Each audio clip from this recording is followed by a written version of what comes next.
creative, innovative, adaptive, transformational, collaborative, and benevolent.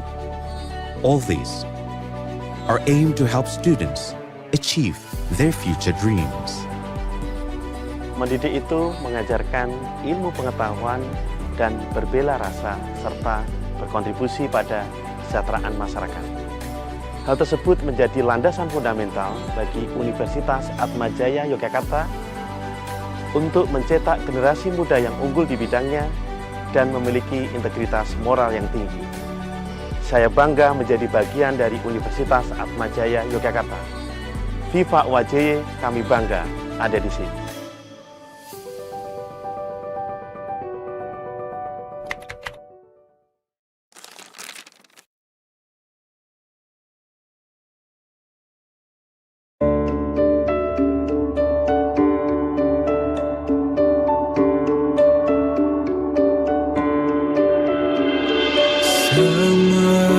Semestinya engkau bisa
Selamat datang di Gedung Slamet Riyadi, Universitas Atmajaya Yogyakarta.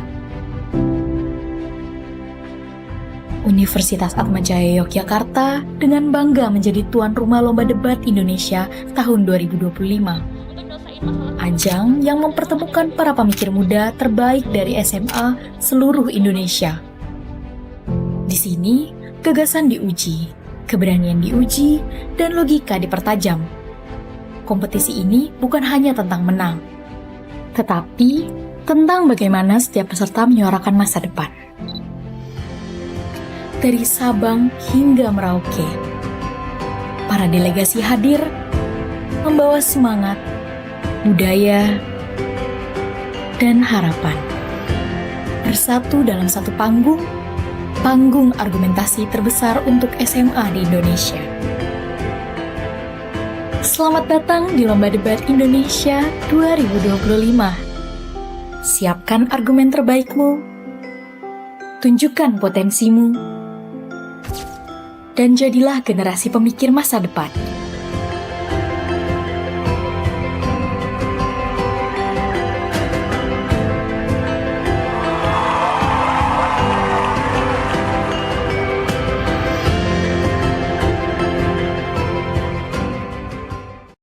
Cika, dia telah lulus SMA, tapi bingung mau kuliah di mana? Jangan bingung, mari bergabung bersama kami di Universitas Atmajaya Yogyakarta. UAJY memiliki 7 fakultas dan 14 program studi yang dapat jadi pilihan loh. Jangan khawatir, UAJY menyediakan miliaran beasiswa yang bisa kamu dapatkan. Tentunya, terdapat program seleksi yang masih dibuka. Informasi lebih lanjut dapat mengunjungi situs pmb.uajy.ac.id. So, tunggu apa lagi? Bakal nyesel loh kalau nggak daftar sekarang. Welcome to Yogyakarta, the city of students. The city where a significant number of public and private schools and universities are located.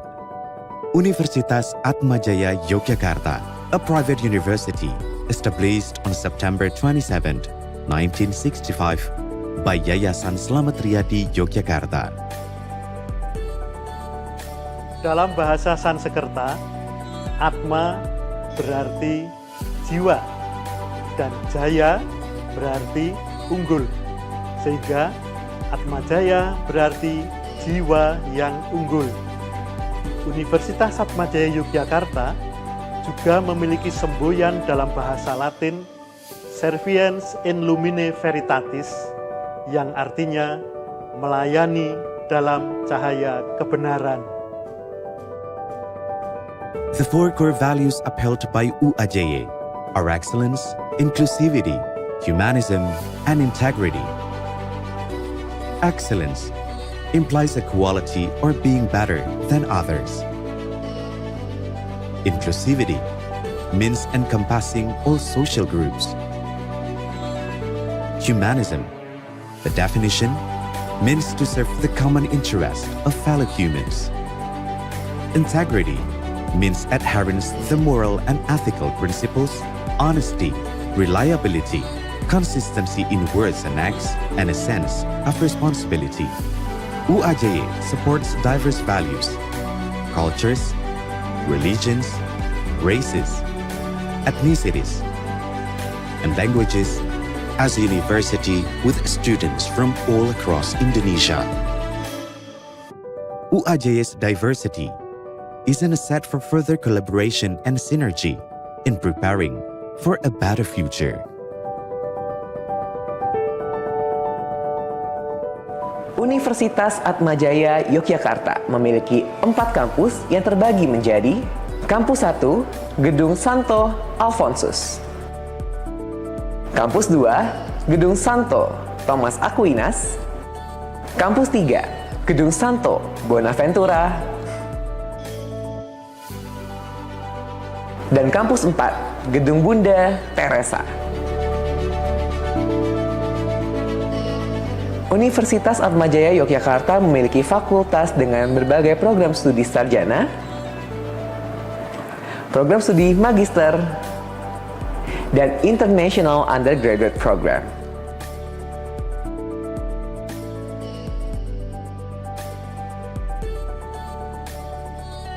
Universitas Atmajaya Yogyakarta is a second home for every individual to develop and share information, and a university with a high-quality education to attain unlimited aspirations and accomplishments.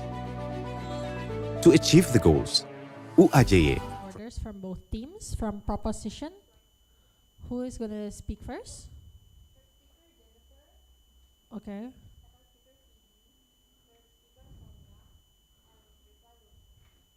Okay, Jennifer, Phoebe, Sonia, Phoebe. Okay. Opposition?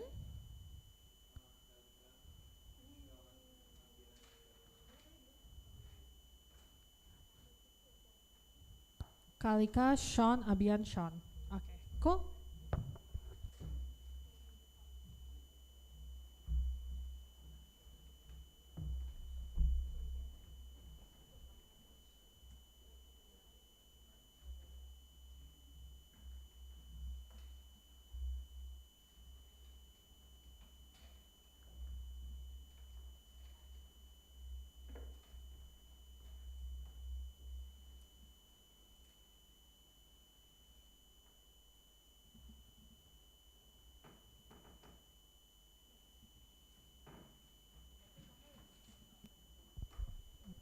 Okay, let's start this.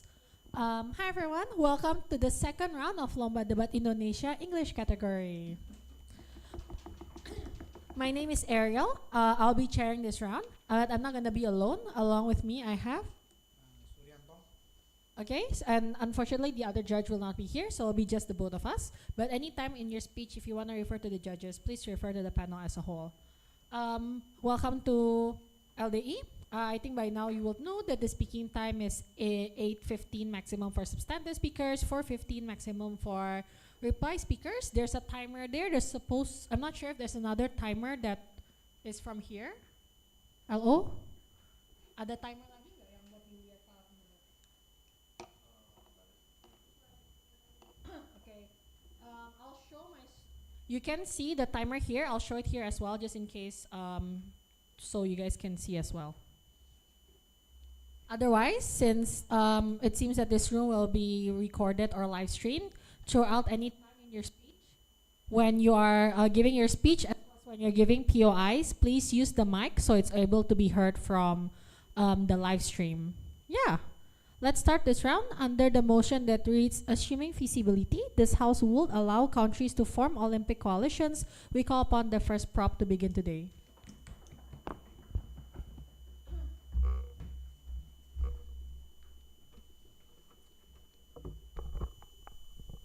Am I audible? Okay.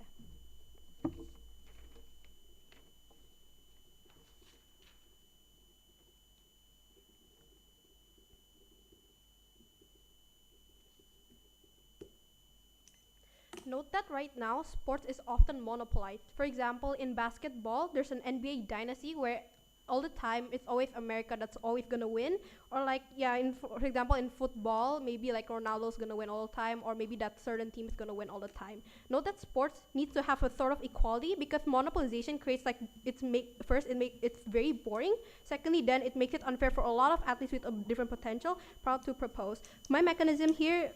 My model here is we allow countries to do coalition firstly we have like an organization or maybe a committee that allows this to happen, and it's a place where you can easily negotiate, for example, like the contracts and all those things. Secondly, then I feel like we should allow like athletes, for example, to choose which team they want to team up. So this is something that's very mutual. You negotiate with these like committees as like a third party, and you can negotiate with other countries to create a coalition with whatever countries you want, and like you can collaborate whatever, right? But in B, there's also conditions to this. For example, you have to fulfill like maybe a certain skill set, or maybe you have like a certain qualification that you have to go through to be qualified as an athlete, to keep it safe and maybe mutual, right? And then like and E, and then like lastly, then you're allowed to change in different sport. Like for example, if Indonesia maybe in football they want to collab with like Singapore, and in the other teams, they can maybe like collaborate in like different other sports and like different countries, right? Framing here is simple, is that in our current status quo, there's like a lot of disparity. For example, one team keeps winning, and secondly then, and like there's a lack of facility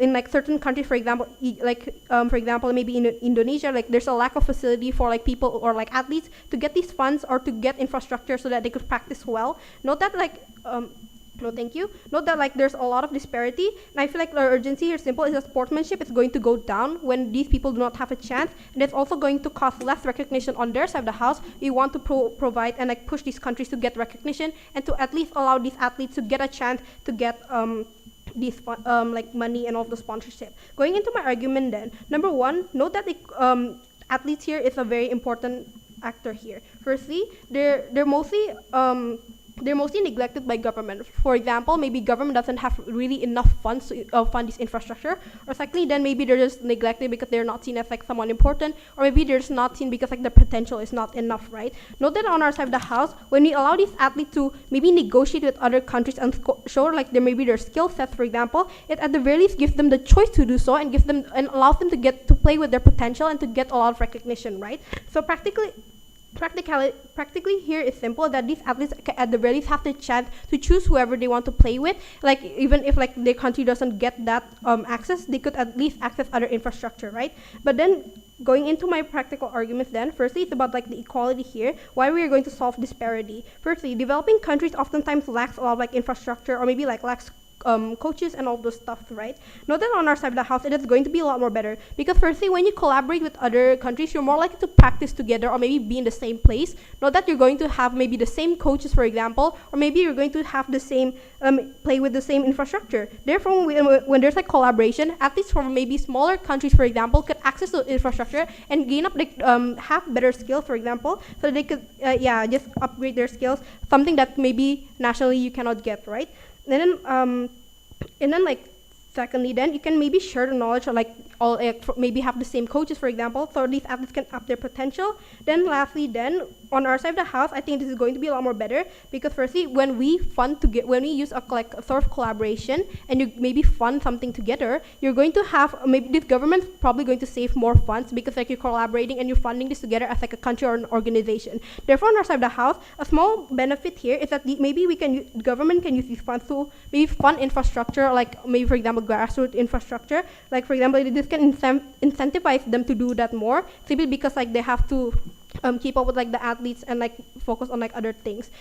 And then my second argument here is about like the identity. I think like opposition is going to bring like how this is going to cause an erosion in like sports nationality in countries, but we're going to prove to you why this is going to be a lot more better on our side of the house. Firstly, then it rises up fame for athletes. Note that when you collaborate two countries, it is going to bring a lot of like people and it is going to bring a lot of engagement. For example, maybe if Singapore and Indonesia were to collab together, this is going to cause a lot of interesting like engagement or discourses because it is very interesting that two countries are collaborating. This is going to cause a lot of recognition simply because like two countries are like seeing like who are playing, for example, and seeing these athletes play. They're going to support this for like the country. Therefore, this is going to give you a lot of recognition and a lot of like clout, for example. Then no, thank you. And then like this is very important, right? Because note how like developing countries oftentimes don't have the chance to go up or to like climb up that sort of ladder. For example, just because like they keep losing towards like the bigger countries, for example. With this, at the very least, with collaborating, one, it is going to up like the win rate simply because like there's a collaboration in terms of like infrastructure and athletes.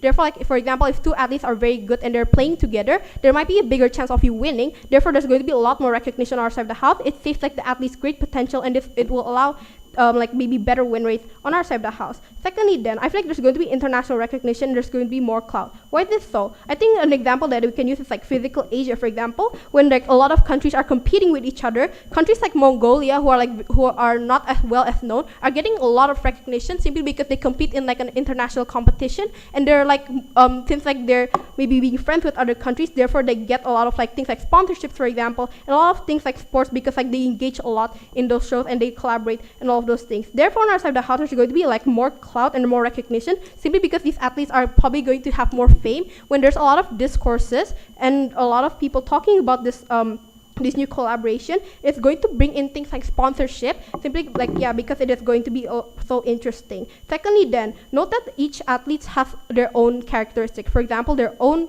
predictability or like unpredictability, their personality, their own charisma. No, thank you. That on our side of the house, it is going to give these athletes a lot of like recognition. Add that with their charisma and like personality, this is going to give them a lot of clout. Like for example, if you see that, for example, like Stephen Curry, since he has a very interesting personality, he's going to get more clout. Therefore, this applies the same for athletes who are collaborating and getting more recognition. This is going to shed a light to a lot of like countries. Like for example, maybe there's a good athlete in Indonesia. When they collaborate with Singapore, for example, people in Singapore or maybe other people are going to see that there's like an Indonesian athlete. Therefore, it is going to cause a lot of discourse and maybe even so like there's going to be a sort of pathway, for example, so that these people can look into like this Indonesian athlete, and it could lead to other ways of like maybe Indonesian groups and all of those things, right? So practically, we give you a lot more recognition and like a lot more sponsorship, because I feel like the only income for athletes is from sponsorships and like wins. So on our side of the house, even if it's true that these athletes are losing, but at the very least they get a recognition and they could at least get sponsorship just from their personality or from like their potential, right?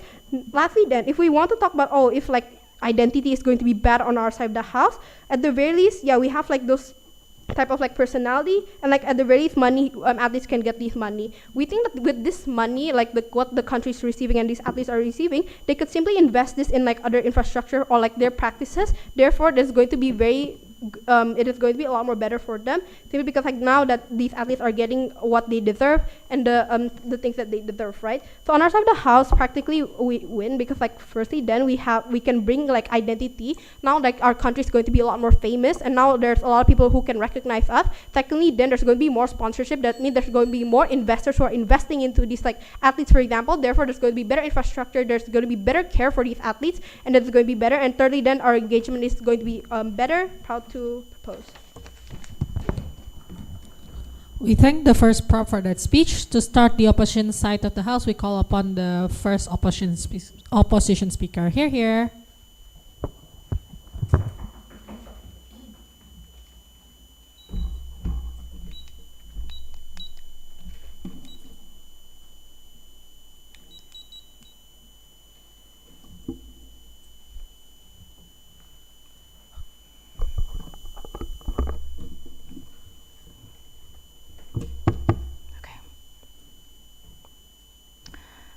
Judge, to be honest, I don't really know that much about sports, but let's look at it this way. Imagine if this was applied to like NSDC and suddenly you had the ability to be able to form coalition between the provinces. This is where Proposition's case completely falls, because they never given to you the analysis on why certain top countries will collaborate with other like random countries for reasons. What's most likely is that the top provinces or the top countries are going to collaborate with other top countries because the individuals who control the like funding towards these type of sports want them to constantly win, want them to constantly get medals, leaving others in the dust. This is where they completely miss the principle of sports, because note to you that sports is not about winning, because if that was the case, then that means that the football in Olympics should just be between Brazil and Argentina. Sports is about the feeling of the parades. It's about the feeling of being able to represent your country. It was understanding that every single individual in that country has put their trust in you to represent them. This is the exclusive benefit that they harm completely under their side of the house. Firstly then, on setups, I have 3 things here.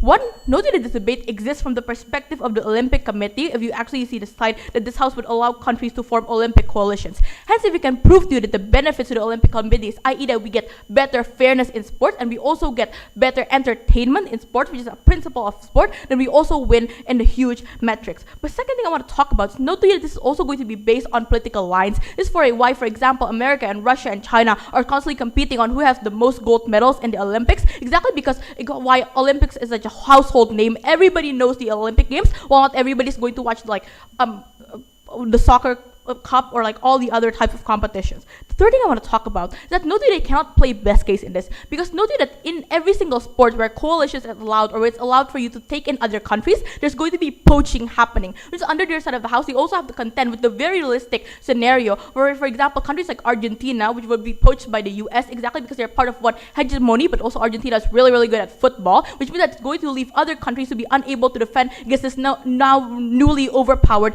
coalition between Argentina and the US.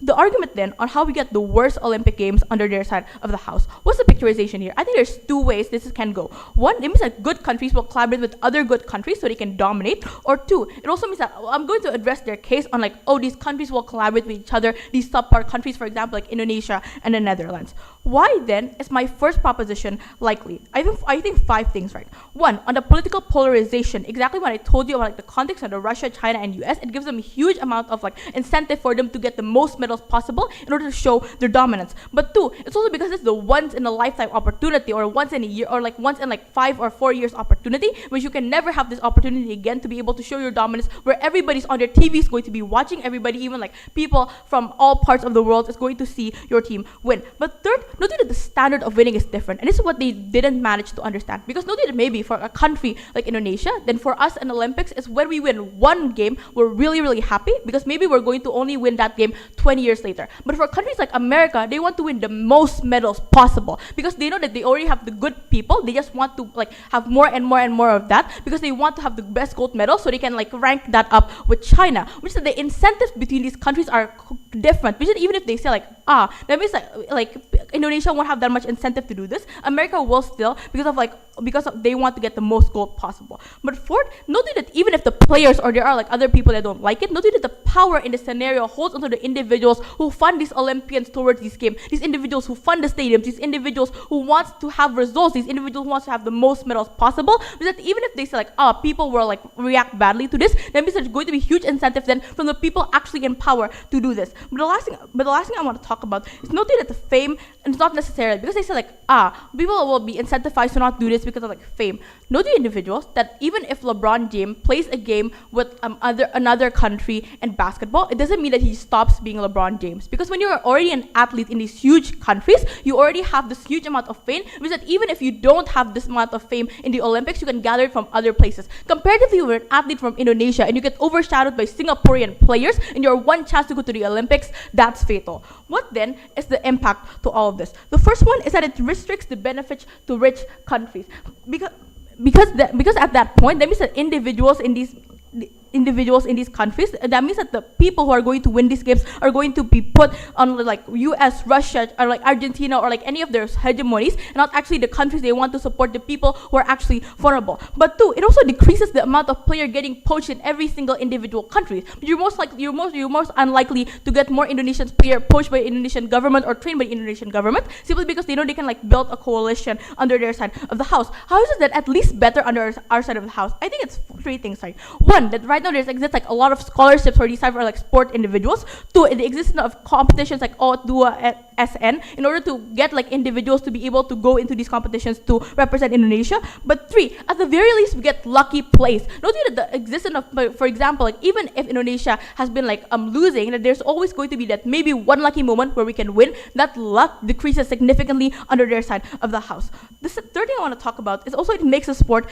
less entertaining because notice that people love underdogs. That's why people love stories like Cinderella. People love stories where these individuals who may not seem like they're going to win at the end of the day. Why is this likelihood still exist under our side of the house? I think it's 4 things. One, it's over that there are more players coming from every single country. It is much more likely for you to get like one genius or one person who's really, really good at playing that sport. But 2, the people have the motivation because they know that they're representing their country. They're the only way their country can win in the sport. But 3, also on the lucky player that I told you. But 4, it's over progress happens. It's over there's significantly more funding to O2SN right now than 10 years ago. That means that that benefit is going to increase like significantly over the next few years. What then is the weighing in this debate? I think we win under 2 things. One, we win on the principle of sport in 2 ways. One, notice that sports is about the best player. That's true, but it's only when it's fair. Because in so far that there are different like circumstances encompassing Dutch and Indonesian players, that means you can never get that fairness. You can never get that true competitiveness under their side of the house.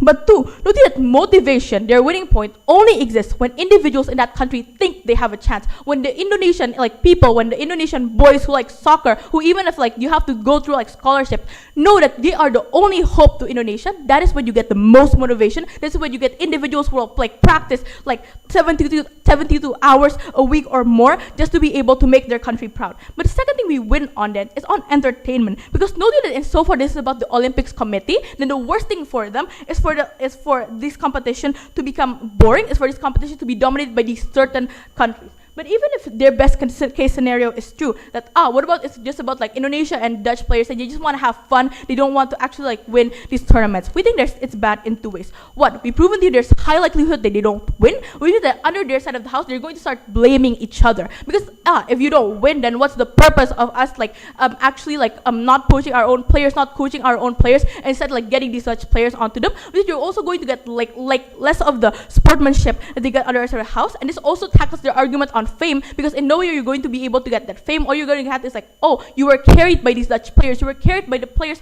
from other countries. But two, even if they win, note to you that this is where my like context about higher standard matters, because maybe that this is going to be the first win that these individuals had in like 20 years, and this win is not even going to be about them. It's about going to be the other countries they were in coalition with. It's going to be like the strategicness of the Indonesian government in being able to pick who was able to carry them to the Olympics finals, which means that under the side of the house they sacrifice the players for the country's own selfishness, which is why you must oppose.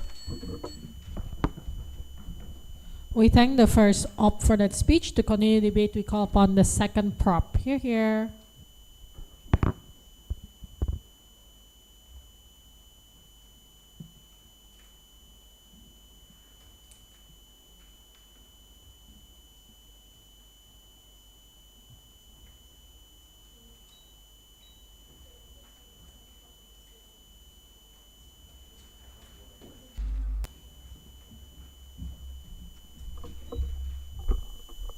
Check.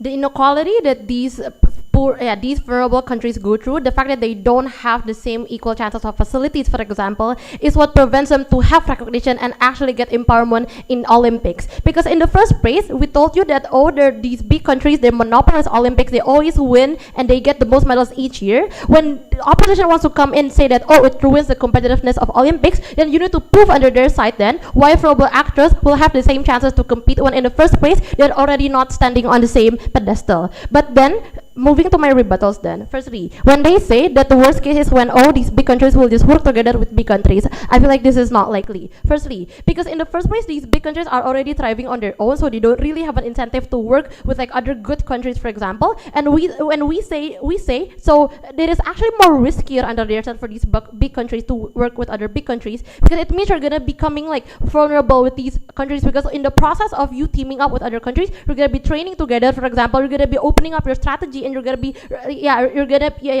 opening up your all of the things that you should keep secret, for example, in order for them to become better in the Olympics, for example. And we say that even in the best case, then they say that the characteristic is that they want to achieve more medals under their side. Even if that happens, we feel like it's not within the interest of these big countries, because it means they're gonna be undermining their own achievement. Because instead, when they could have like achieved these medals with themselves, they share it with another country's label, for example. And for example, so they don't want to exactly with the argument that they're just going to be carried with these big countries, they're not going to get the same recognition. But also, secondly, the fact that there's already like preventives like geopolitical tensions, for example, they're not just going to be opting into just working together with these big countries, because the implication of these corporations is you're going to be like you're going to be coming like a closer diplomatic relation, for example, with these countries. So they're not going to be like constantly with these big countries, especially with the rivalry that is happening under in the status quo. But also, secondly, the fact that we told you that the mechanism with these coalitions, there's going to be committees supervising these contracts, for example, right? Because exactly the principles that we want to uphold is we want to uphold fairness and like the equal chances for countries competing in the Olympics. So therefore, we're not, there are preventives to not just allow these coalitions to happen if like these big countries want to work together, because it's just gonna make the Olympics even more unfair. But also, lastly, the fact that if these coalitions even happen in the first place, there's gonna be public backlash, for example, because you see like how in the Olympics it's just gonna be dominated by two countries, and people can just opting into the boycotts, and this is why the committees wouldn't want that, because they're just gonna be losing revenue when Olympics has a big revenue coming from the tourists, for example. example, even in the worst case then, even in the worst case, if this is gonna have like some kind of probability, at least under our side, we give you the chances for these vulnerable actors then to work together and at least have the chance to compete and the hope so they can then you get even more leverage in these Olympics and even more support regarding infrastructure and also funding. But also secondly then, regarding like players that are getting poached, I feel like firstly these are already preventives when like these contracts are like made, then there's gonna be an equal split of like those teams, for example. But also secondly, even if that happens in the worst case, at least we give them the chance to win. At least they can get an experience in the progress. Even if they get carried then by these big countries, at the very least they're gonna get the recognition because Indonesia is also in the label of these big countries. And therefore, when they already have this experience in the first place, that is the prerequisite for these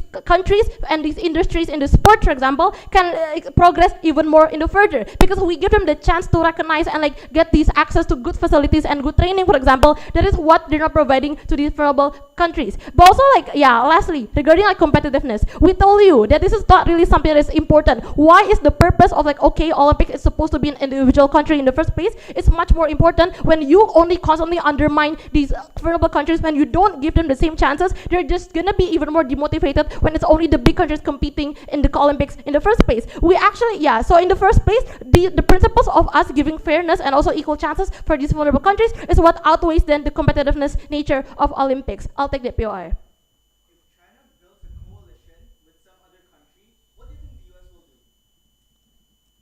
I feel like in the first place, it's not within the interest of China to do that, because there's someone that is authoritarian and they only like uphold their own value. But even if that happens, we told you there's already preventive measures from the committee, and I think there's only in the extreme cases. Opposition also needs to engage then, where vulnerable actors can drive under their side, because that is the most vulnerable actor we're talking in this debate. But moving on to my issue then, regarding like principles. Why is it important if we, for us to give these chances for vulnerable countries in the first place? The premise here is simple. Olympics matters a lot for a country, because the fact that people come together and it's a communal celebration of like celebrating their own identity, right? The reason why under our side will fulfill principles that is good for empowering these countries is because firstly, the principle of fairness, because we told you there's already a disparity of resources, right? The fact that Indonesia does not really have a lot of experiences or precedences of like achievements in basketball, for example, and you're expecting them to win fairly and like have a good morale when they're going against US in Olympics, we say not so, because the prerequisite for these people like watchers and viewers from like Indonesia, for example, to enjoy Olympics is they already have a hope that, oh, maybe I have a chance, and we give them the chance to believe in their own country when they can't work together with other countries like similar level, like for example, Singapore and Malaysia.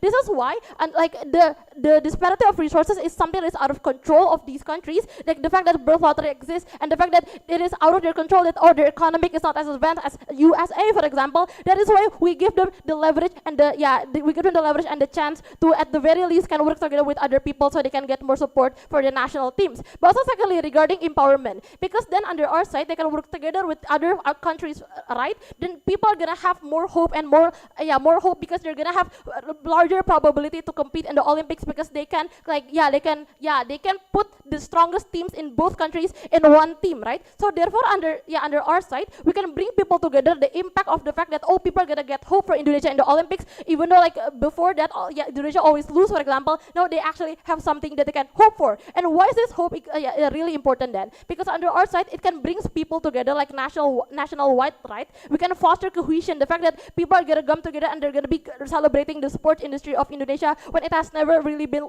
looked ever before in the first place. But also even in our worst case then, if Indonesia is gonna lose, we say that it's okay, because at the very least we already give them hope, which is really important, as that is what drives and like what becomes the motivation for athletes to like surpass their limits, for example, so they can train harder, because they believe I actually have a chance in Olympics instead of just keep getting destroyed by big countries like in the past. But also secondly, at the very least we give them their agency, and because we want to give them the support of like self-actualization, because we tell you, right, the incentive what changes under our side when these vulnerable countries can work together with other countries, they can have a bigger incentive because they think, oh, they have a bigger chance to win, therefore their like government is gonna want to like invest even more in the sports industries, and they're gonna give more facilities and more fundings, for example. And this is important because at the very least if we lose, there is progressivity under our side, and like all onwards, then Indonesia can progress even more. This is the chance that they're not giving under their side. Even if we're gonna be like dependent or like gonna be cared by other people, if like there's like one good athlete that won the Olympics, it's gonna be motivating for other athletes to opt into Olympics and like work even harder.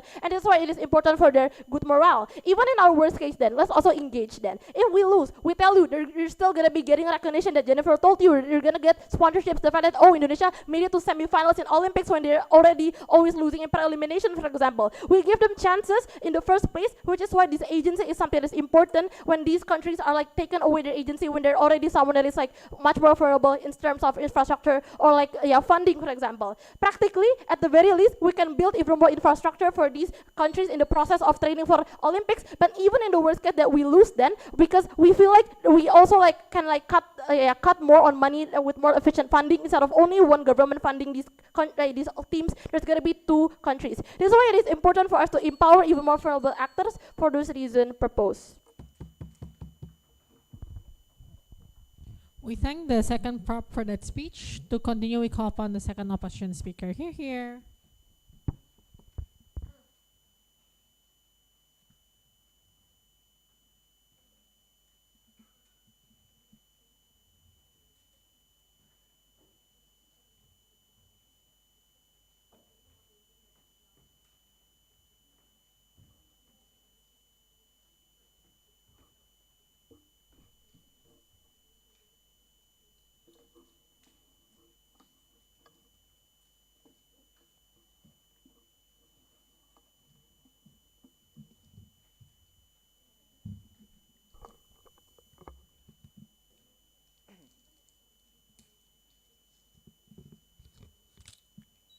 The problem with with government side is I'm unsure as to why suddenly Argentina, who has Messi and all these other big players like DePaul, will want to pick up an Indonesian player like Marcelino Ferdinand. In this debate, I'm gonna do a few things. First, I'm gonna do an independent rebuttal entirely against the PM case as to why that is entirely relevant, and I'm gonna go to two issues. First, I'm gonna go on the countries, and then second, I'm gonna go on to the players. First, they told us that, big countries don't want to collab, and this is incentive, like why monopoly will not happen and equality will happen. I have three responses. First, I think this is just wrong, in the sense that like sports is very zero-sum. You have a winner and you have a loser, and when you're not a gold medalist, then you're a loser, right? Like even if you're a silver medalist, people don't like consider you, and you're still considered that team who lost in the finals. This is precisely why big countries have incentive to do things like collaborate. But second, if they don't opt into this collaboration, this coalition, then they will be the losers, because other countries will collab and then beat them. In the sense that like, note their response against my POI regarding China. Notably, because China creates this particular coalitions, they're the ones who are gonna win the Olympics, and that is precisely why the US will not. And for those reasons, there's huge incentive for the USA to do things like build coalitions with other big countries and like dominate either way. But third, if we believe their case that, these big countries are so strong that somehow they will win either way, then I don't see the delta and the impact on their side of the house. Because then it just exists the idea that, you have these coalitions anyway, but USA is still going to win. So I'm unclear as to what the impact is on their side of the house. Either they have to go to two options. First, concede that big countries are going to create coalitions, and it creates monopoly and creates unfair competition within that particular Olympics. Or second, concede that the USA will not do it because they're too strong, and for those reasons domination happens either way. Note that the weighing judge is simple. On either scenario, they lose on the principle of fairness and equality, and for those reasons we think that it's just like principally unjust and particularly like unnecessary. Why you would have these coalitions in the first place when you literally destroy that equality anyway? Logically, if we're going to engage in their best case scenario, then what's going to happen is coalitions can win, and this is why it's going to be a race to the bottom. Your talent pool decreases, and for those particular reasons, like you just don't have fairness within the Olympics. Second, they told us that players have more motivation because, we have a chance to win, and you're going to finally be able to like get that gold medal. First, there's no likelihood analysis as to why this particular player from like a poor country will be picked up anyway. Notably, let's use their mechanism, right? You don't have infrastructure, your country does not care about you, so why would you even be good enough for a country like the USA to pick you up? For those reasons, it is unclear to me as to why a poor country will suddenly get recognition or a particular player will suddenly get recognition for the reason that they don't pass the selection phase in and of itself, because this particular country don't want to collaborate with your small, poor country. Second, like probably even if you do get in, what happens is the attention goes to the other big country. This is the reason why particularly when you have the US Olympics, like big names like LeBron James and Kevin Durant are the ones who get all of the attention, whereas even good players in the NBA like Anthony Edwards and Jason Tatum, even though they're particularly great players and MVP caliber players, they get zero attention in the Olympics just for the reason that the big attention and the sponsorships just go to these big players anyway. So it is unclear to me as to why, even in the best case scenario, that these small countries and these poor athletes suddenly get into the squad itself, that they will get attention and they will get like sponsorships. But third and finally, we're gonna flip. We see it on our side, when you do things like lose, you hold your head high for the reason that you know that this is something that you do for a country, you understand these particular like ideas of national unity, and for those reasons you just have much more pride and dignity when you lose the particular Olympics. Because I did it for my country and I have this collective sense of unity. But if you don't play, for example, in like a big team, then they're gonna laugh at you and say, haha, tamat, bench warmer. I'm gonna do a few things in my speech now. First, I'm gonna go to clash on like recognition and equal playing field on countries. I'm first gonna talk about principle. Like simply put, like the Olympics is not a privatized sport where you're trying to get profit. I think it's a way for like countries to come together and like collaborate and set all things apart and just play sports. But even you don't buy that, I'm gonna give you a few layers of like country analysis. First, I want to be very clear as to the actual incentive of these countries, particularly in the context of Olympics. In this sense, like countries want to get as much medals as possible because simply put, that brings them national pride and a sense of like reputation. Note that countries can do anything in their power to make sure that they get this. Like look at Indonesia, who literally naturalized so many Dutch players. Look at like the basketball player Lester Prosper, who was originally from a different ethnicity but literally pulled in by Indonesia just so they could have a sense to win. But note, on their side of the house, I think poor countries will not collaborate with big countries anyway for a few reasons. First, because the big country has no incentive to do so. They want to win, especially if rival countries, like for example China against the US, form a coalition, they're gonna do the same with other bigger countries. And so your chance of medaling goes away because you need to uniquely try and get the best players. What happens is that the talent pool shrinks, and that's particularly bad because then you only have a small amount of players that you're gonna see in the Olympics who have the chance of winning anyway, and any chance of like Indonesia winning just particularly disappears. But third, what then will the country do? I think there are three scenarios here that they have to engage on all prongs. First, either they get great players from semi good countries with really good players. In the sense like the USA will pick up Luka Doncic from Slovenia, even though the Slovenia team isn't really good. What happens here is that you don't get in and poor countries don't get in, and even if they try to build a coalition with other, for example, like Southeast Asian countries, that just will not compete against big European countries who literally have the birth lottery of being like 6 feet tall at minimum and having this huge muscle and infrastructure. Second, they try to get every player from the top team, and this is uniquely harmful for the reasons of monopoly and competition that I've already told you previously. But third and finally, even if this player particularly gets on the team, that's just particularly bad because you don't care about that player and you're gonna put him aside. Like you're gonna leave him on the bench, and yes, you get some type of symbolic representation, but uniquely that's not important. Next, I'm gonna talk about athletes, and note this is a very big push starting from their PM speech. First, I think being on a good team does not automatically make you well known for the reason that the team is just so good that you dilute the sense of like talent. In a sense, like even though you're such a great player in Indonesia, you probably won't compete with LeBron James. But second, being in an international tournament does not automatically make you well known.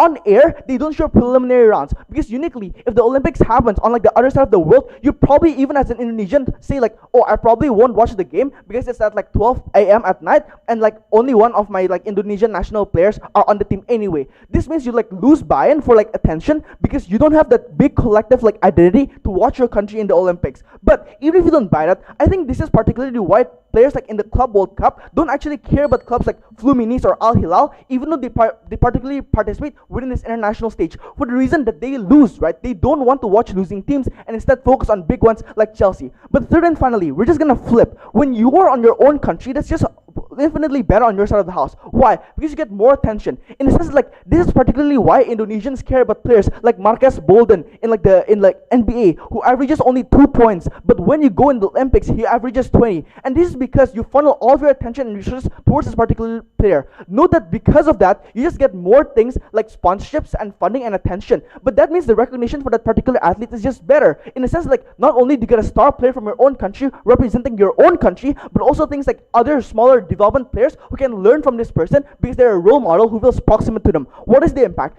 The impact is that the state cares so much more about you and you developing as a player, because this is the only team where you can go and say that, oh yeah, sponsors are going to be local and I'm going to get attention. Because on the other side of the house, fairness and equality ceases to exist for the very reason of country's incentive. It is too late for them on WIP to engage because, simply put, they're unable to show me why exactly poor countries will be picked up and why big countries will suddenly like pick them up in the first place. For those reasons, it's clear this is an op-win. Thank you so much. We thank the second opposition speaker for that speech. To continue, we call upon the third proposition speaker. Here.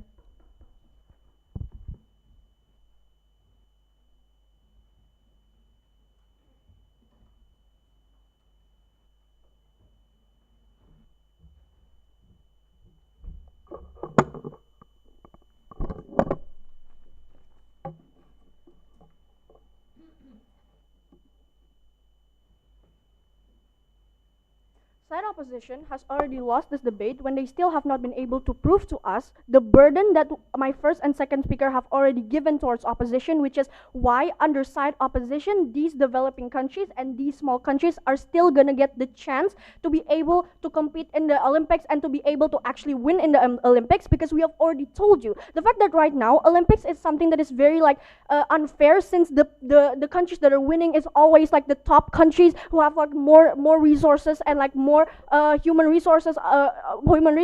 That's why we say that side opposition cannot win this debate, because they still have not been able to prove and answer the burden that side proposition have been constantly giving towards side opposition. Two clashes in this debate. I'll talk about, firstly about the fair chance of winning, and secondly about the recognition and like fulfillment towards the athletes. First clash then, about fair chance of winning and progressivity. Do notice that the biggest burden that they threw to us, that their second talk about, is about why top room is suddenly going to want to like adopt these like small like countries, for example. We say this is going to, we say that top rooms are like these like semi-good countries are still gonna have the incentive to like go to like these developing countries or like small countries, because obviously this correlation is something that happens mutually. When they know the fact that there's a really good athlete from like these developing countries, for example, someone who is like very good from like these developing countries, these semi-good rooms are still gonna these semi-good like countries are still gonna have the incentive to be able to like go and like want to collaborate with them, because they know that the athlete from like this country can give them benefit. For example, we say that the incentive is still going to be there because these semi-good countries are gonna want to win. That's why they're gonna want to go to like these developing countries that have like good athletes. But talking about their burden too, about how they try to told us that these top countries are just gonna team up with top countries, we say that this is not true because of two things. Firstly, we say that this is not something that is likely to happen because the fact that these top countries such as US or etc., they already win like always in like these Olympics, they don't want to share like their ways or like the way that they coach to like other countries. That's why they're not gonna have the incentive, because they simply don't need to, because they already win constantly. They don't have the incentive because they don't need to like collaborate with like other countries. But secondly then, we say that since these countries, we say that because since these countries already have like such a pride in like these like sports, for example, such as US have like a huge pride because they always win like the Olympics, they're not gonna want to share that win. For example, they're not gonna want like people to know and like acknowledge that their win is like because it is shared, for example. That's why these top countries are not gonna have the incentive to like team up with like another like top country. We say that this is not something that is likely, because there's no because these top countries are not gonna have the incentive to like collaborate with like other top countries But even if but talking about the last thing, but even if it's true, the fact that these semi-good countries don't want to like collaborate, we say that it is fine anyway, because at least under our side, when like developing countries want to like collaborate with each other, because they know that like there's like good athletes from like this country and like good athletes from this country, they cannot win because the fact that US is like too overpowering, but when they collaborate they can win. This is exactly the benefit benefit that exists under side proposition, because at least under our side, we give them a chance to actually like collaborate, and we give them a chance to actually win and like share their resources. For example, even if they lose, let's engage in their worst case, that the fact that if we lose, it is still gonna be okay at the end of the day, because they're still gonna get the resources and recognition, which I'm going to later engage on in the second clash, in the second clash about fulfillment and like impact towards athletes, why it is going to be something that is good for them. But yeah, that's second clash then about fulfillment and impact towards like these athletes, and why it is actually going to be something good for these athletes. Do notice that the biggest burden that side opposition give to us is about how this is going to be bad, because it is going to be overshadowing these like athletes, and like there's gonna be athletes that are going to be like carried by other players. Firstly, we say that this is something that is not true, because do notice that the prerequisite for like a country wanting to like collaborate with another country is obviously because it is mutual. The fact that right now, because the fact that there's someone like there's like a good athlete from like a certain country, for example, that's exactly why they're gonna opt out into like collaborating with this country. That's why we don't really understand the analysis on why these athletes are gonna get overshadowed, because firstly, they get the same access towards like these like coaches or like facilities, because when they collaborate, they're obviously gonna have the incentive to become together and like work as a team. That's why we say that the likelihood of like these athletes getting overshadowed is something that is very small, because at the end of the day, these are already good athletes that you're giving more facilities to. We say that the overshadowing is something that's not likely to happen. But yeah, and secondly then, athletes will get overshadowed and they're not going to get recognition. Secondly then, we say that these athletes are still going to get recognition. Even in the worst case scenario, the fact that they're being carried by their team, for example, they're still going to get recognition, because at least under our side, even if the recognition is not something that is globally, for example, they're still going to get recognized in like a national team and like between those two countries, because obviously the fact that you are representing your country right now, it is already something that is very amazing. That's why these people are going to recognize you, because yeah, even if you lose in like the game, for example, you're still gonna get that recognition, and this is something that happens exclusively under our side. And why is recognition something that is very important? Firstly, we told you the fact that recognition is the prerequisite for you to get like a lot of money, for example, like pragmatic benefits. The fact that when you are recognized by like people, you're gonna get a lot of sponsorships, for example. A lot of people are gonna want to collaborate with you. And secondly then, it is something that is key for like motivation for you to actually keep wanting to like do sports, for example, or motivation for you to like work harder, because you know that you're being recognized by a lot of people. In comparison to our side opposition, when we don't give this platform to like these developing countries, they're not gonna get, firstly, they're not gonna get any like sponsorships or like recognition from a lot of people, and secondly, they're not gonna get any motivation, since they know the fact that I'm not gonna get recognized, and also the fact that under side opposition, the countries that is keep winning is going to be like the US. That's why they're not gonna get any they're not gonna have any motivation to actually like do their best, because they know that the countries that is going to win is only like the US, for example, is still going to be the US. So what's the point of me working hard? I'm still gonna get overshadowed by them, because obviously they have better facilities, they have better coaches than me. That's why this is a harm that exclusively exists under side opposition, and they cannot and they still have not been able to prove to us on why this motivation is not something that is going to be toxic for these athletes, because we told you the fact when these countries are not able to like collaborate with each other, and the country that is going to be winning is always like these top countries,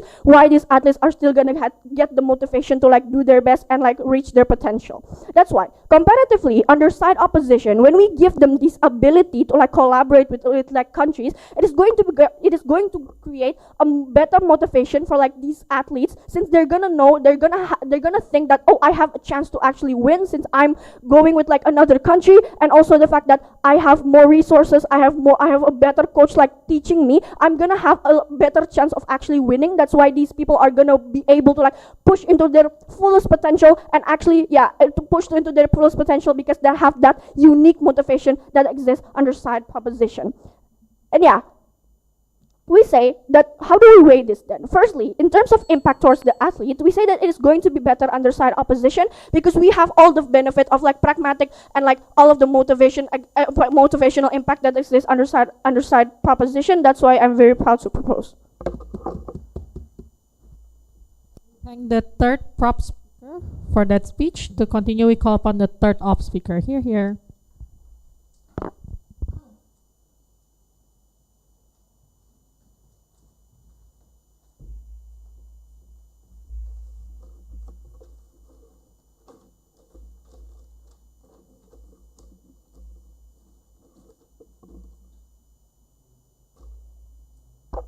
It's okay? Okay. I still don't understand if proposition wants to say that the teams that are existing right now in these underdog countries are that good or that bad. Because if they're that good, then that means that they're probably capable of trying to win anyway. But if they're that bad, then what is going to be the incentive for countries to want to try to recruit them in the first place? I feel like this entire blurry likelihood of why then are the likelihood for them to win so much more marginally significant in comparison to them just relying on their own organic recognition by the end of the day. I want to be proud of Indonesia, but if half of their soccer team is filled with Dutch expats, then my impression of them is going to be, they're likely carried by these Dutch expats because Dutch people tend to have a bigger stature, a bigger muscular stature, and an advantage in height. Why then should these countries' teams want to prioritize someone like Marcelino Ferdinand, which is disadvantaged in height, when in their coalition, for example, with the Dutch, they can pick someone that's marginally taller, marginally more advantaged, especially in the global league, where you're going to be facing with countries that are going to be in the level of same biological disadvantage at the end of the day. I only have one point of framing to crystallize this debate. I feel like it's clear that what we want to try to give to you. The inherent spirit in sports is to represent itself as a national identity. And insofar that government side try to present identity in a coalition, then the parameter of contribution of what exactly makes a country win. For example, you're not going to be able to split just, Indonesia and the Dutch, they're going to split 50-50 on their win, because it's unsure whether they're going to play equally or they're going to prioritize the better player. Therefore, the parameter on their side of the house is still very unclear. But secondly, you're allowing this for every country. And the only way this debate is going to be charitable is if they concede to the idea that coalitions are not just going to be with countries that are developing, but also countries that are already inherently developed in sports. Countries like the USA have one simple mindset. They want to win more medals, they want to win more awards, and they want to be seen as this glory of undefeated and jack of all trades in every single sport that exists, which is exactly why there is much more likelihood for countries like America to actually poach countries. I'll explain this later in my engagements. But secondly, the idea of Olympic sports is that they represent national talent. For example, Indonesia is usually dominating in the badminton scene. Brazil, Portugal, and Argentina dominate the soccer scene. And insofar that this literally define their country's identity, I don't see why in any one of these competing ideas, countries would want, countries or people who are watching these sports would want to see their best compete and dominate the entirety. The reason why people want to see Messi against Ronaldo is because they're both great players. They don't want to see Messi and Ronaldo go and team up with each other. But then, I'm going to shift the burden. The burden is the debate. It's not trying to develop the sport it's as narrow as trying to develop the sport for these rural underdog countries, but it's trying to perceive what exactly is the mutual interest of every single country that that they don't want to make a coalition or they do. And at the end of the day, and this is to say that the identity of Brazil and Portugal revolve around them winning soccer. So why then would they want to make a coalition with another country? And why then would they want to make? Even if they're recruited by the USA, because of course the USA wants to win and they have enough capital to do so, why then will the spirit of sports be inherently still be interesting at the end of the day? I have 4 points of engagement I'm going to get to on their side of the house. Firstly, their mechanization is still very unclear. We're talking about countries, not individuals. We told you down the bench that contribution cannot be scaled, and therefore they cannot tell us that, these developing countries are actually going to be advertised very well to these semi-good countries. I don't get this for 2 reasons.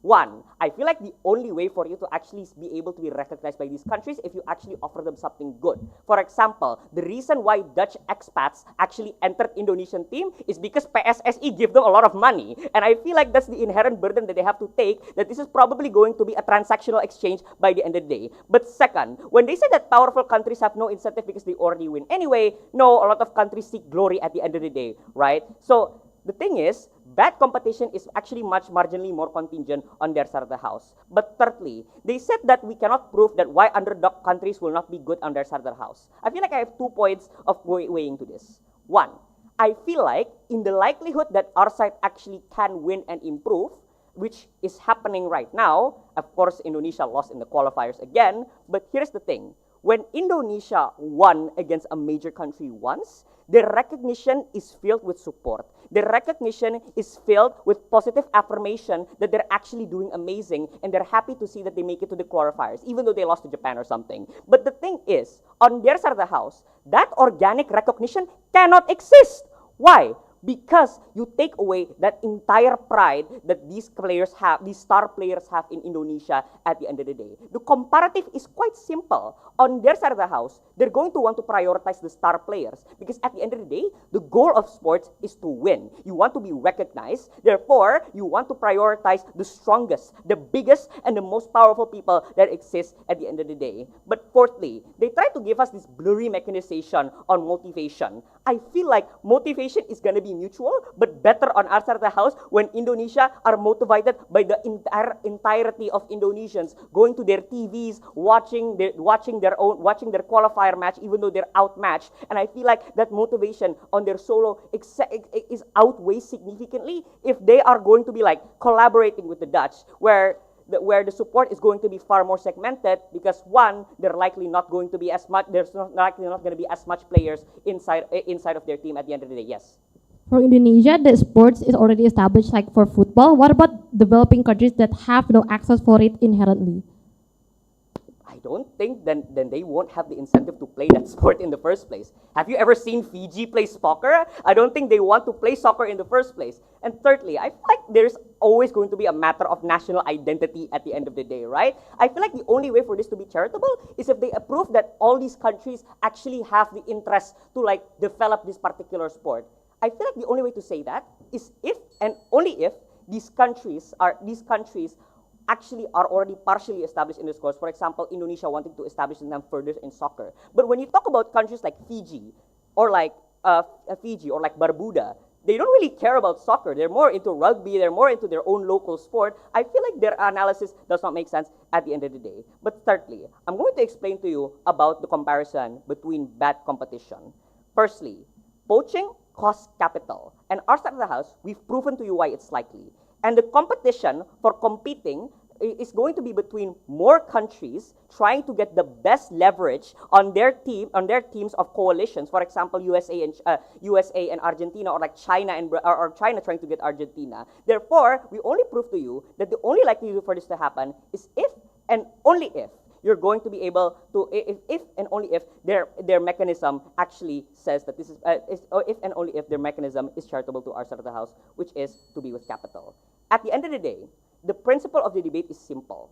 It's the fact that at an international scale, you're only going to be recognized if you win organically. You're never going to be recognized if you're going to be overshadowed by people that outweigh you in every single way oppose.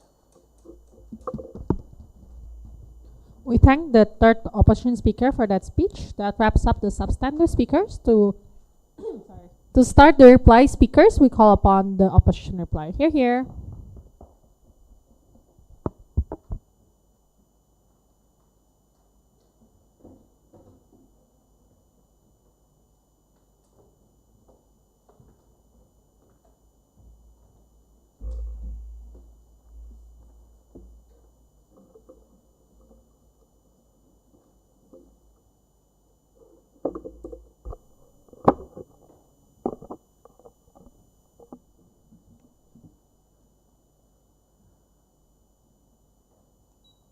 A lot of propositions arguments are not a positive case, it is a negative one. So I'm unclear as to what benefit happens on their side of the house. Precisely with Abian's callouts about the mechanism and like the inability for us to understand like likelihood is exactly why we win the debate. I'm gonna do a few things. First, I'm just gonna go on like the argument on fairness, because I think this has been the biggest contention on both sides of the house. At best, proposition's argument on fairness and equality is a deadlock, because on either side of the house, like in status quo, right, like bad countries won't be able to win the Olympics anyway, right? But note, a negotiation, like when you want to create a contract for this particular coalition, is going to go both ways. So a country who has nothing to offer won't get a coalition contract anyway on their side of the house, right? On our side, what we're gonna do is we're gonna bite the bullet. From Kalika's speech until Abhiyan's speech, we have already told you how particularly bad countries don't win, but it's okay because the fact is that more Indonesians, like youth players, can get into Timnas in and of itself is a win. On their side, here's the wing, right? Taking their very best case, and I'm being very charitable here. One Indonesian player gets into like a coalition with the US team because somehow this Indonesian is like so good and so strong and so tall that they're able to compete with the likes of Kevin Durant and LeBron James. But then what happens is, precisely because they don't have the particular experience in Indonesia in comparison to that of the NBA, they're going to sit on the bench and become a cheerleader and clapping for these particular players. Note that this impact is very small in scale and very speculative at best. On our side, here is the wing judge.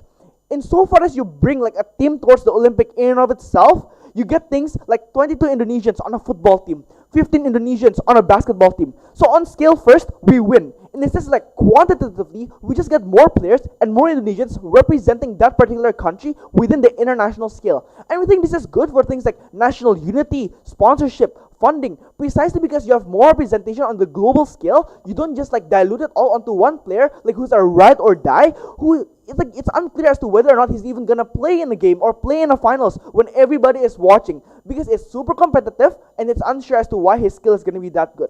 But second is going to be on like second is going to be on likelihood, because insofar as Indonesia like somehow doesn't have a scandal that bans them from the Olympics, then they're probably going to bring a team. Whereas on their side of the house, it's contingent on things like contracts. It's contingent on things like negotiations, which are shaky and very speculative at best for all of the incentives that we have told you, and why countries would not probably take like a poor country's players precisely for the lack of infrastructure and lack of skill that they themselves have mechanized within this debate. So it's clear that the weighing here is we win on skill and we win on likelihood. But I'm also gonna take out their argument on like, I'm gonna like clearly weigh the argument on things like players. In a sense, like just by incentive analysis, like countries have clear incentive, which is build my reputation, win more, win gold medals, and get more fame. This is precisely what happens in countries like the USA, who literally like have Noah Lyles compete at every single running event and every single track event, precisely because they know that he's the best player and he's going to like win all of the track events anyway. But uniquely, when a country creates a coalition, others are gonna follow, especially if they're big ones. Note that because of the incentive analysis that we've told you, most likely these are going to be like at best like semi-good countries who probably have like a good player but a weak supporting background, right? And for those reasons, probably what's gonna happen is that these good countries who are already naturally good and have a lot of capital, like those in Europe who have big investments on things like sports, they're probably gonna be the ones winning anyway. And so you don't have things like derbies between Indonesia and Singapore, derbies between Malaysia and Singapore, and all these different types of regional things, because simply put, you don't have a national team that you bring towards the Olympics simply because like you don't care, and players are disincentivized and they're discouraged because even if I play, then I'm gonna lose towards America and his big coalition bloc anyway. Note that because of this, player recognition is better on our side of the house for the reasons that we have told about things like media, things like sponsorship, and things like funneling all of your money and resources towards this particular player. And because of that, we do things like create better youth and better like sports in and of itself. So funding increases on skill on our side of the house. Uniquely, this is exactly why I'm proud to be Indonesian and still watch their Timnas games even when they lose. Thank you. We thank the op reply for that speech. To conclude the debate as a whole, we call upon the prop reply. Hear, hear.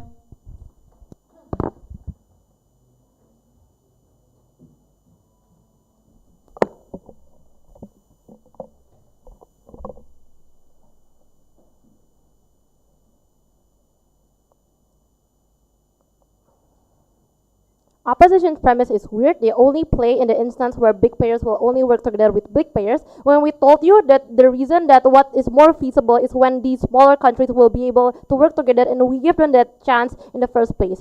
Notice that they only generalize that these smaller countries, they say that they're not gonna have that interest in the first place. When we tell you that the reason they do that is because they're constantly undermined and like demotivated because they're always like beat by these big countries in Olympics because they're not given the chance in the first place. At the very least, we give them the choice for them to actualize and like have more efficient funding, for example, because we give them the allowance in these policies. This is what that is important. We want to protect those who actually still have the motivation to thrive, but they don't really have the infrastructure to support it. But two issues then. Firstly, regarding in the macro country, macro country impact. But also secondly, a more micro in the athletes. Firstly, in the like big grand scheme in like countries, they tell you that there's gonna be a monopolization of power where big countries will only collide with bigger countries, and like smaller ones will be even more discriminated. But firstly, we question the likelihood of this when we already told you the clear analysis. Then if their interest is they are hungry for power and hungry for medal, then they wouldn't want to work together with smaller countries. We concede to that, we concede to the premise,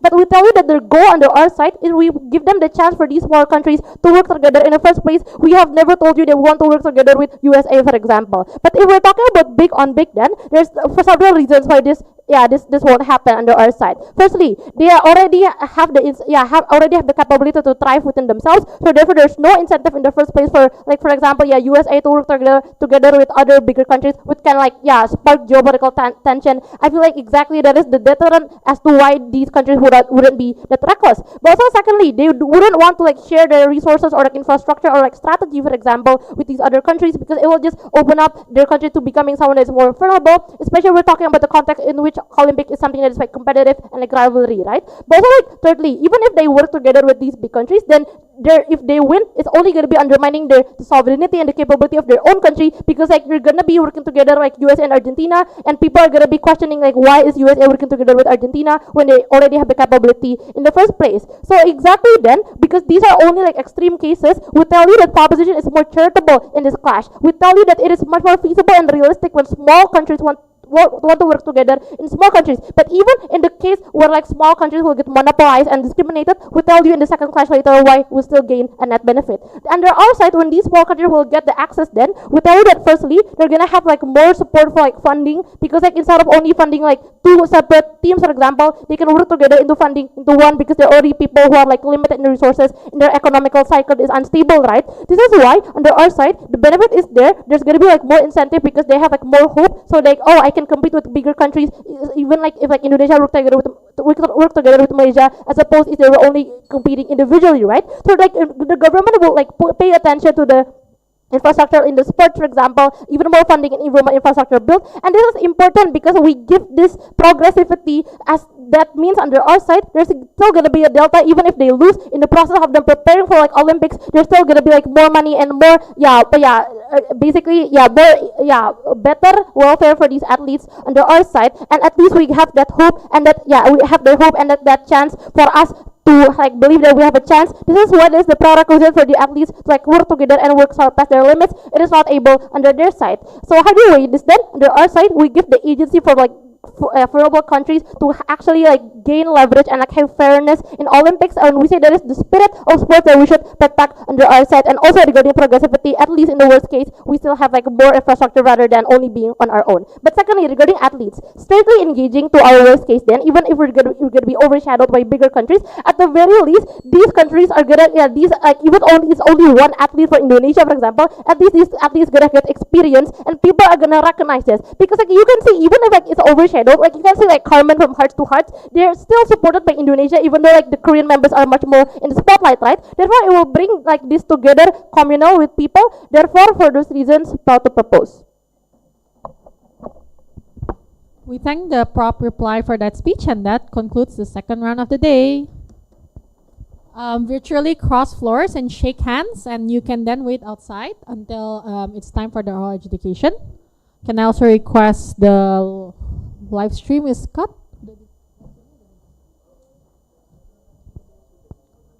Udah ya?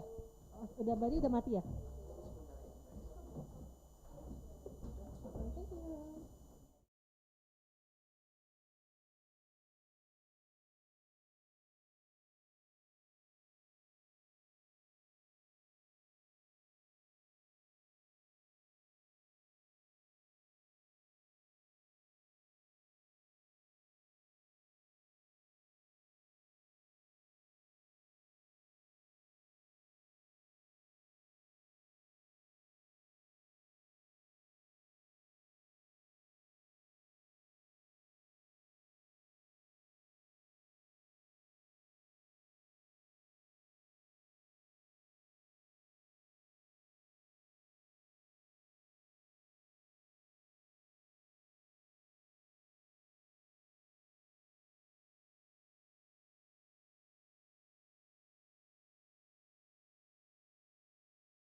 Welcome to Yogyakarta, the city of students. The city where a significant number of public and private schools and universities are located. Universitas Atmajaya Yogyakarta, a private university established on September 27, 1965 by Yayasan Slamet Riyadi Yogyakarta. Dalam bahasa Sanskerta, Atma berarti jiwa dan Jaya berarti unggul. Sehingga Atmajaya berarti jiwa yang unggul. Universitas Atmajaya Yogyakarta juga memiliki semboyan dalam bahasa Latin Serviens in Lumine Veritatis yang artinya melayani dalam cahaya kebenaran. The four core values upheld by UAJY are excellence, inclusivity, humanism, and integrity. Excellence implies equality or being better than others. Inclusivity means encompassing all social groups. Humanism, the definition, means to serve the common interest of fellow humans. Integrity means adherence to the moral and ethical principles, honesty, reliability, consistency in words and acts, and a sense of responsibility. UAJY supports diverse values, cultures, religions, races, ethnicities, and languages as a university with students from all across Indonesia. UAJY's diversity is an asset for further collaboration and synergy in preparing for a better future. Universitas Atmajaya Yogyakarta memiliki 4 kampus yang terbagi menjadi Kampus 1, Gedung Santo Alfonsus. Kampus 2, Gedung Santo Thomas Aquinas. Kampus 3, Gedung Santo Bonaventura. Dan Kampus 4, Gedung Bunda Teresa. Universitas Atmajaya Yogyakarta memiliki fakultas dengan berbagai program studi sarjana, program studi magister, dan international undergraduate program.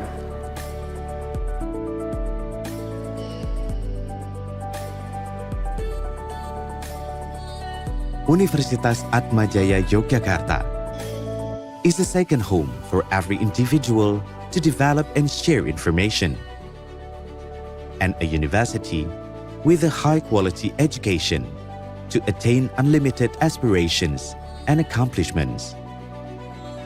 To achieve the goals, UAJY provides classrooms with hybrid learning system, laboratories in each faculty as a room to explore, co-working space as a discussion room, medical personnel who are always available in the university clinic room, and a library that provide books, e-books, and digital libraries to open a wide window onto the world in various ways. UAJY selalu konsisten memberikan pelayanan yang didasari rasa solidaritas kepada sesama. Selama saya bekerja di UAJY, saya merasakan kekeluargaan yang sangat kuat menjadi dasar bagi seluruh sivitas akademika.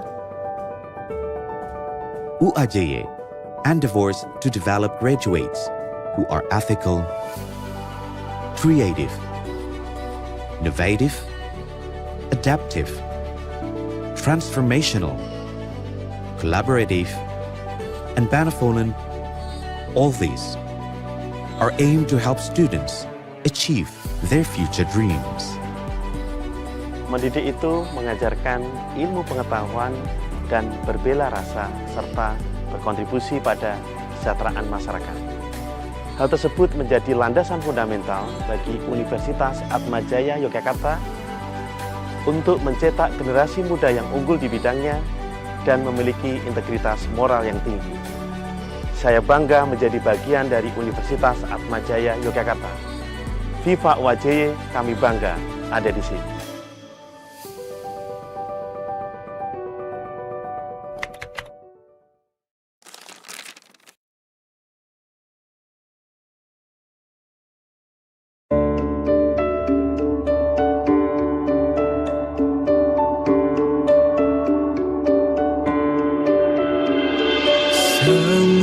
Semestinya engkau bisa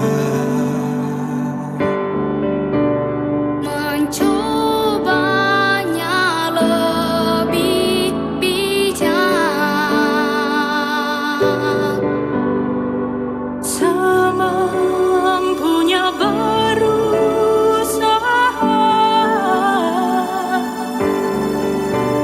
berjuang jujur, berkeadilan,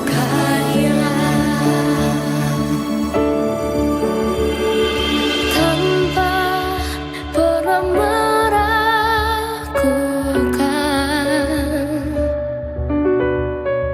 kemampuan pada kita. Sungguh percayakan saja, kita istimewa, bisa.